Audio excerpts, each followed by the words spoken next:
안녕하세요. 뽐뿌 드리는 호박입니다.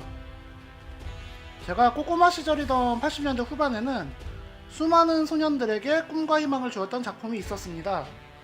그것은 바로 비디오 대여점에서 빌려볼 수 있었던 시리즈물 지구방위대 후레쉬맨이었습니다. 후레쉬맨만 가지고 썰을 풀어도 한참을 풀어야 하지만 이번 영상의 주제는 아니기 때문에 간단히 넘어가겠습니다.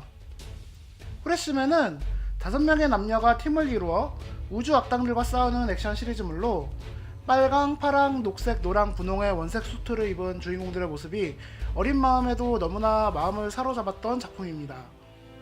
거기다가 거대한 적과 싸우는 멋진 로봇도 등장을 했으니 이걸 어떻게 안 좋아하나요? 미국의 아이들이 마블이나 DC의 히어로들을 보며 꿈을 키웠다면 한국의 꼬꼬마들은 후레쉬맨을 보면서 꿈과 희망을 키웠습니다. 나중에 이게 일본에서 수입된 걸 알았을 때의 배신감이란. 미안하지만 그거 사실은 일본 겁니다. 아니, 일본 거라니! 후레쉬맨이 일본 거라니! 후레쉬맨이 일본 거라니! 그런 후레쉬맨의 추억이 가물가물해져가던 94년 1월, 저는 곧 중학생이 되는 시기였습니다. 자라나는 청소년답게 거실에서 TV를 보고 있었습니다. KBS2에서 후레쉬맨을 하는 거였습니다. 아니, 다시 자세히 보니 수트도 다르고 등장인물도 전부 미국인으로 보였습니다. 네, 그것이 바로 또 다른 전설 파워레인저였습니다. 파워레인저의 내용은 사실 아주 심플합니다. 어느 날 지구에 침공을 한 우주 악당들과 맞서기 위해 지구에 오래전부터 잠들어 있던 선한 힘을 5명의 미국 고등학교 남녀 학생들이 이어받아 그 악당들과 맞서 싸운다는 이야기입니다. 히어로물의 시놉시스는 대부분 이렇죠. 파워레인저는 일본에서 1992년에 방영했던 공룡전대 주레인저를 미국의 사반 엔터테인먼트가 가져다 미국판으로 1993년에 방영을 한 작품입니다. 우리가 어렸을 때 본 후레쉬맨은 사실 일본에서 슈퍼전대 시리즈라는 이름하에 매년 새롭게 나오는 히어로 드라마 중 하나였는데 주레인저 역시 그 시리즈의 계보를 잇는 작품이었어요. 사반에서 주레인저를 선택한 이유는 여러 가지로 생각됩니다. 바로 전년도인 1992년 방영했던 최신 작품이기도 했고요. 또 공룡은 어린이들에게는 무조건 먹히는 아이템이었으니까요. 거기다가 변신해서 싸우는 동안은 맨 얼굴이 보이지 않으니 변신 전에 일상적인 부분만 적당히 제작하고 제작비가 많이 들어갈 만한 전투 장면이나 거대 로봇의 싸움 장면은 따로 만들지 않아도 되니까 투자 대비 효용이 매우 좋은 기획이었습니다. 돈이 많이 들어갈 만한 장면은 모두 일본 것을 가져다 쓰면 된다고. 조금 어색할 수는 있겠지만 아이들은 그런 것 따위 신경 쓰지 않아. 엄마 아빠한테 장난감을 사달라고 마구마구 졸라댈 거야.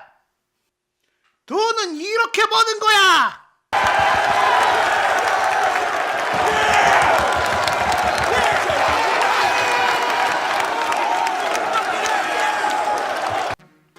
어릴 때도 보면서 미국같이 보였던 배경이 변신만 하면 일본 도심 같은 곳으로 바뀌는 거나 도망치는 사람들이 왜 죄다 동양인인지 궁금하기도 했지만 이미 레인저들이 치고받는 모습에 금방 잊어버리긴 했죠.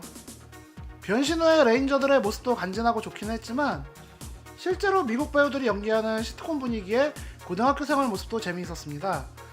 아크로바틱한 액션을 펼치는 맨몸 액션도 어떤 부분에서는 일본보다 훨씬 박력있고 멋있었습니다.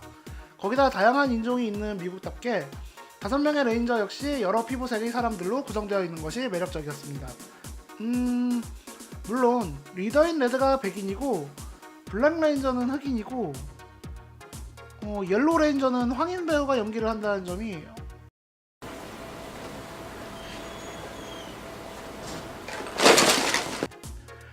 몰라.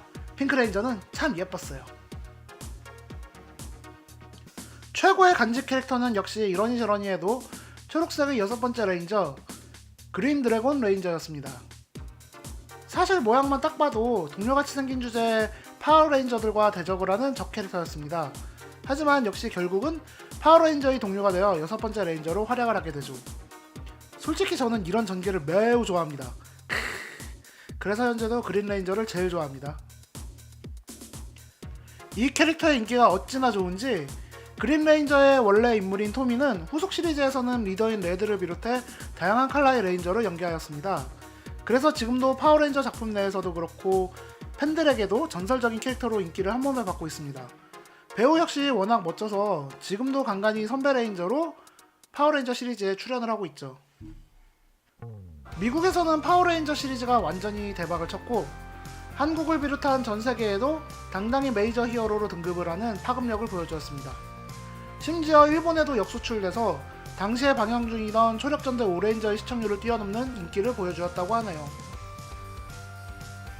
당연히 KBS에서 방영을 했던 한국에서도 그 인기는 어마어마했습니다. 지금도 90년대 꼬꼬마를 거친 분들이라면 파워레인저에 대한 추억이 당연히 있을 정도니까요.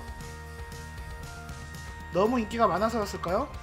2기로 넘어가야 할 시점에 여러 학부모 단체에서 파워레인저의 내용이 너무 폭력적이라는 비난을 하기 시작했고 KBS의 방영 중단의 압박이 들어가기도 했습니다. 그래서 KBS에서는 1기가 마무리되는 시점에 적당히 편집을 하여 시리즈를 종결시키게 되었는데요. 물론 이후에 나온 극장판 영화도 한국에서 정상적으로 상영을 했고요. 심지어 파워레인저의 후속 시리즈는 파워레인저라는 이름은 아니었지만 SBS에서 이어서 방영을 하기도 했습니다. 뭐 지오레인저나 메가레인저 같은 이름으로 말이죠.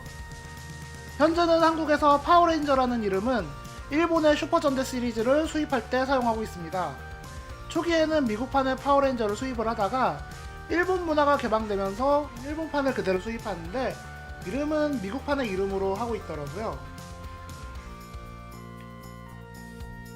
몇 년 전에 미국에서 맨 처음 작품이었던 마이티 모핀 파워레인저를 극장판 영화로 리메이크를 하기도 했습니다. 영화의 내용은 성장 드라마가 섞여 있어서 뭐 그렇게 나쁘진 않았는데요. 아무래도 수트가 너무 생물체처럼 바뀐 게 조금 거부감이 들었고 무엇보다 거대 합체 로봇인 메가조드의 디자인이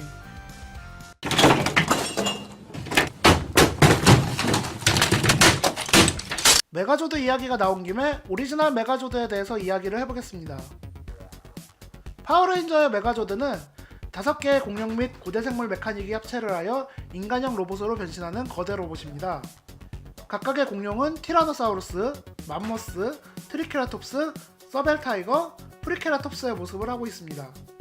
이 각각의 조드들의 모습도 공룡의 형상을 잘 나타내고 있고 합체를 하기 전에 달려나오는 영상들도 박력이 있습니다. 합체를 한 메가조드의 모습은 억지스러운 조합도 아니었고요. 합체 후의 모습도 기존에 유치하게 느껴졌던 전대 로봇들에 비해서는 매우 세련되고 멋졌습니다. 메가조드의 디자인은 이후의 전대 로봇들과 비교를 해도 매우 좋은 디자인입니다. 특히 2000년대 들어서 덕지덕지 붙이는 방식의 합체 로봇이 늘어나는 걸 보면 더더욱 그렇죠. 그리고 그린레인저가 몰고 다니는 드래곤조드가 2호 로봇으로 등장을 합니다. 드래곤조드는 서벨타이거와 프리케라톱스, 맘모스와 결합을 하여 별도의 로봇이 되기도 하는데요. 메가조드와 합체해서 메가 드래곤조드가 되기도 합니다. 사실 이건 좀 주렁주렁 느낌이긴 하네요.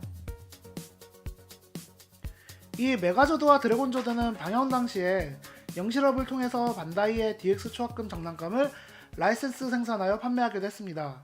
그리고 우리나라에서는 장난감으로 나오지 않았던 하나의 기체가 더 있습니다.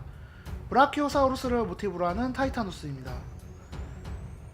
메가 드래곤조드는 이 타이타누스와 합체를 하여 울트라조드가 되죠. 뭐 말이 합체지 그냥 울트라조드 등을 열고 탑승하는 모양새입니다. 탈 것이라고 할 수 있겠죠? 솔직히 이 폼은 어릴 때도 너무 억지스럽다 생각을 해서 그닥 선호하지 않았던 것 같네요.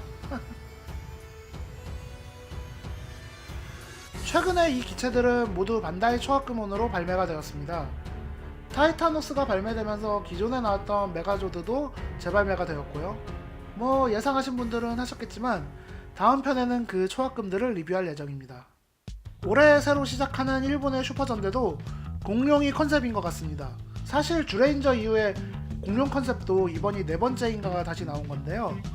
몇 년 전에 허니버터칩이 구하기 힘든 시기에 파워레인저 다이노포스 장난감이 마트에서 대란인 적이 있었는데요. 역시 공룡은 아이들에겐 100% 먹히나 봅니다. 뭐 저 같은 어른한테도요. 그러면 초합금원 파워레인저 로봇들 리뷰에서 다시 찾아뵙겠습니다. 구독과 좋아요 잊지 말아주세요. 감사합니다.